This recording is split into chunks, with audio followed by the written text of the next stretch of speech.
Praise lord.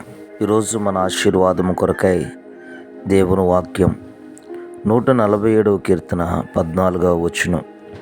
మంచి గోధుమలతో నిన్ను తృప్తిపరచువాడు ఆయనే. మన జీవితంలో ఎన్నో అవసరాలతో నిండి ఉంటుంది. ఆహారం, ఆరోగ్యం, శాంతి, భద్రత ఇవన్నీ మనకు కావాలి. కొన్నిసార్లు ఉన్నా కూడా మన జీవితాల్లో తృప్తి అనేటువంటిది కనిపించదు. ఈ వాక్యం మనకు ఒక గొప్ప సత్యాన్ని చెబుతుంది. మనలను నిజముగా తృప్తిపరిచేవాడు దేవుడే.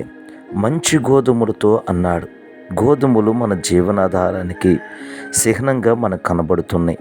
అదే క్రొత్త నిబంధనలు మనం ఆలోచన చేస్తే గోధుమలను ప్రభు అయిన యేసుక్రీస్తు వారితో పోల్చబడ్డాయి. అందుకే ప్రభు అంటారు, ఇదిగో అరణ్యములో వారు మన్నా తిన్నా కానీ చనిపోయారు, కానీ నేనిచ్చే ఆహారం వాడు చనిపోడు, ఒకవేళ చనిపోయినను తిరిగి బ్రతుకును అన్నాడు. ఈ లోకంలో ఉన్నటువంటి డబ్బు, స్థానం, సంబంధాలు, ఆహారాలు ఇవన్నీ కూడా తాత్కాలికమైనవే. అయితే దేవుడిచ్చేది మాత్రము మనసుకు తృప్తినిచ్చేదిగా ఉంటుంది, మనసుకు శాంతినిచ్చేదిగా ఉంటుంది, హృదయానికి నిశ్చింత కలిగచేసేదిగా ఉంటుంది.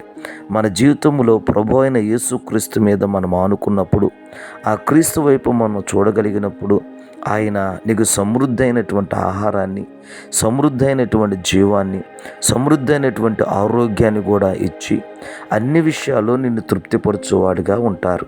కాబట్టి ఈరోజు ఈ వాక్యం వింటూ ఉండగా మంచి గోధుమల పంటతో నిన్ను నిత్యముగా తృప్తిపరచునుగాక. ఆమెన్.